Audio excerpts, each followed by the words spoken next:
गुलशन-ए-आबाद नामी एक गांव में जैद अपनी माँ के साथ एक छोटी सी झोंपड़ी में रहता था। उसके वालिद की वफात के बाद कमाई का कोई जरिया नहीं बचा था, जिसकी वजह से वो बहुत गरीब था। 2 वक्त की रोटी भी मुश्किल से नसीब होती थी। सुनो बेटा जैद, आज भी घर में चूल्हा नहीं जला। घर में ना आटा है ना लकड़ी, कुछ भी खाने के लिए नहीं है। समझ नहीं आता अब क्या करूं, कैसे हम दोनों की भूख मिटेगी। माँ, तू फिक्र मत कर। मैं कुछ काम ढूंढता हूँ। किसी के खेत में मजदूरी कर लूंगा या फिर चौधरी साहब के यहाँ काम मांग लूंगा। बेटा, हर बार तुझे ही तो भागना पड़ता है। तू तो अभी जवान है, तेरी उम्र खेलने कूदने की है, पर तू जिम्मेदारियों के बोझ तले दबा हुआ है। मैं समझ सकती हूँ कि तुझ पर क्या बीत रही है। नहीं माँ, ऐसी कोई बात नहीं है। जब तुम मुस्कुराती है ना, तब मुझे दुनिया की सबसे बड़ी खुशी मिलती है। इसलिए आप परेशान ना हो। अब मैं चलता हूँ, जरूर कोई काम मिल जाएगा। जैद अपने घर से निकल पड़ा। उसके पैरों में चप्पल नहीं थी, पर रूह में यकीन था। जब वो गांव के चौराहे पर पहुंचा तो कुछ लोग उसे देखकर उसका मजाक उड़ाने लगे। अरे देखो देखो, फिर वही फटे कपड़ों वाला जीद, लगता है बादशाह बनने निकला है। ये तो गरीब का गरीब ही रहेगा। गरीबों की फहरिस्त में उसका नाम सबसे ऊपर है। लेकिन जैद कुछ नहीं बोला, बस अपना सर झुकाए आगे बढ़ गया। चलते चलते वो चौधरी साहब के घर पहुंच गया। वो गांव का सबसे बड़ा और ऊंचा मकान था। जैद में दरवाजे तो जाकर आवाज लगाई। अरे चौधरी साहब, घर पर हैं क्या? मुझे आपसे कुछ काम है। ये सुनकर चौधरी साहब बाहर आए। चौधरी साहब, सलाम। क्या आपके पास कोई काम है? मैं कोई भी काम करने के लिए तैयार हूँ।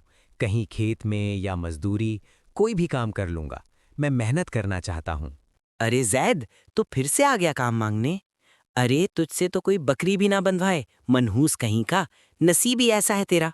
हर बार मुंह उठाकर आ जाते हो जैसे तुम्हारे बाप दादा मेरे गुलाम रहे हों। चौधरी साहब, मैं किसी का गुलाम नहीं हूँ।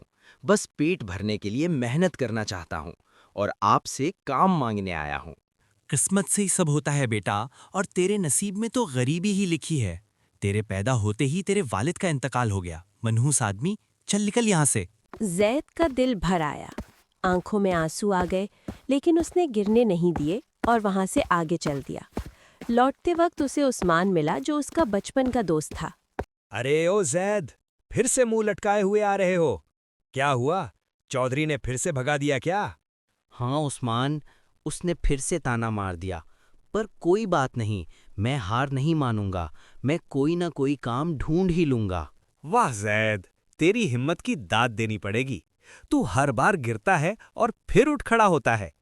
पर जैद, ये दुनिया सपनों से नहीं चलती। रोटी के लिए जेब में पैसा चाहिए। उस्मान, अगर ख्वाब नहीं होगा तो रास्ता कहाँ से निकलेगा? मुझे यकीन है, एक दिन कुछ अच्छा जरूर होगा। रात को जैद आसमान की तरफ देखता रहा। उसने एक टूटता हुआ तारा देखा और दिल ही दिल में कहा, ए ऊपर वाले, मेरी माँ के लिए एक अच्छा घर दे दे और मुझे इतनी ताकत दे कि मैं कभी किसी के आगे न झुकूं, ताकि मैं अपनी माँ को खुश रख सकूं। मुझे इतनी हिम्मत दे। गांव के लोगों ने जैद को बहुत ताने दिए, उसे काम से भी भगा दिया, लेकिन वो टूटा नहीं।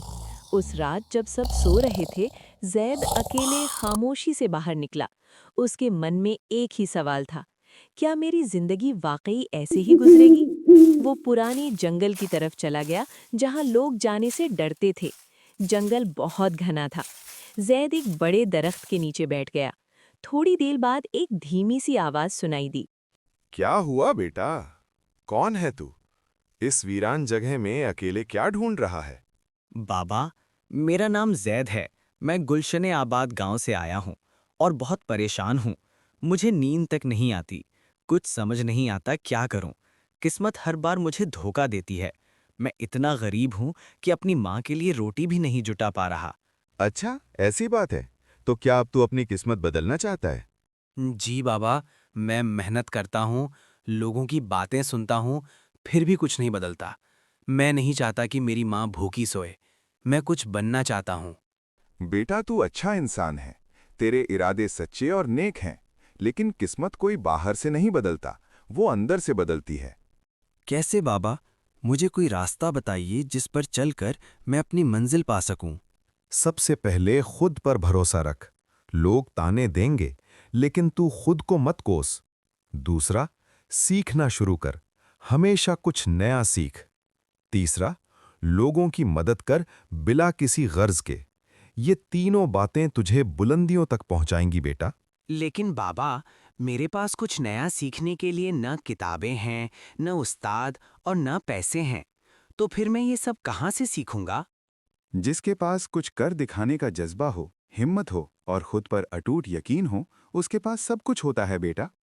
कल से तो हर दिन कुछ नया सीखेगा। हर इंसान तेरा उस्ताद होगा। तू देखेगा और सीखेगा। हर वाकया तुझे कुछ नया सिखाएगा। ये दुनिया तुझे रास्ता दिखाएगी। बाबा, आपने मुझे नई उम्मीद दी है। अब मैं कभी हार नहीं मानूंगा। आपने मेरा नजरिया बदल दिया। जा बेटा, अपने किस्मत खुद लिख। अब तो पुरानी बातों को भूलकर एक नई दिन का आगाज कर।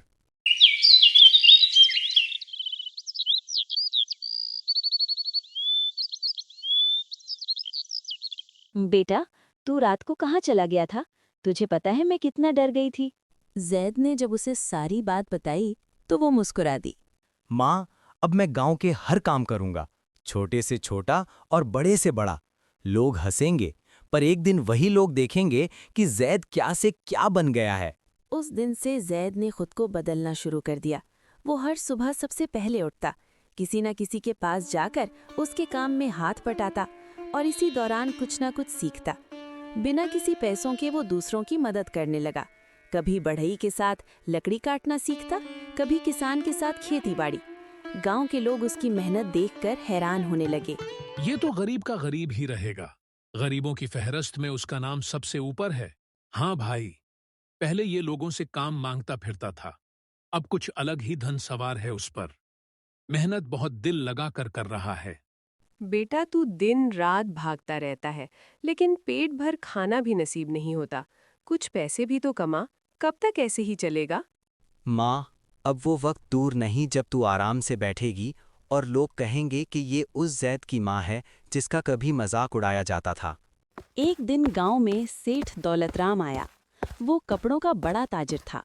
उसका एक मुलाजिम बीमार हो गया था और उसे एक मेहनती लड़के की जरूरत थी। उसने गांव की चौराहे पर लोगों को जमा किया। अरे, कोई है इस गांव में जो ईमानदार हो और काम समझता हो? मुझे अपनी दुकान के लिए 2 दिन के लिए मदद चाहिए। जी सेठ साहब, जीद को ले जाइए। वो अब गांव का सबसे मेहनती लड़का बन चुका है। उसे सब काम आते हैं। अच्छा, ये वही लड़का है ना जिसका पहले कोई नाम नहीं लेता था? जी, अब वो बहुत भरोसामंद बन गया है। क्यों बेटा, काम करना आता है? मुझे दुकान संभालने, सामान रखने और ग्राहकों से बात करने के लिए बंदा चाहिए। सेठ साहब, मुझे सब कुछ तो नहीं आता, लेकिन मैं बहुत जल्दी सीख सकता हूँ और जो काम करता हूँ दिल से करता हूँ। आप एक बार मौका दें, मैं पूरी जिम्मेदारी से काम करूँगा। अगले दिन जैद दुकान पर पहुंचा। उसने जी जान से काम किया, हिसाब किताब ठीक रखा और ग्राहकों से खुश इखलाकी से बात की। शाम को सेठ बहुत खुश हुआ। बेटा, तू तो कमाल का निकला। जितना सोचा था उससे ज्यादा अच्छा काम किया। आज मेरी बिक्री भी ज्यादा हुई और ग्राहक भी खुश है। सेठ साहब, मैंने बस अपना काम किया। आपने मुझ पर भरोसा किया, मैंने उसे निभाया। जब जैद पैसे लेकर घर पहुंचा तो माँ की आंखों में आंसू आ गए। बेटा, मुझे तुझ पर हमेशा भरोसा था। लोग जो भी कहें, माँ का दिल कभी गलत नहीं होता। माँ, ये तो बस शुरुआत है। जैद का नाम गांव में फैलने लगा। दोस्तों, अगर आपको हमारा स्टोरी कार्टून वीडियो पसंद आया हो तो अभी नीचे लाल हार्ट वाले बटन पर क्लिक करें, लाइक करें, सब्सक्राइब करें और बेल घंटी का बटन जरूर दबाएं ताकि आइंदा वीडियोस भी आप तक पहुंचे। अपनी राय नीचे कमेंट्स में जरूर लिखें और अगर आप चाहते हैं कि और लोग भी ये वीडियो देखें तो इसे दोस्तों और फैमिली के साथ शेयर करें। आपके ताउन का बहुत शुक्रिया। अगली वीडियो जल्द आ रही है।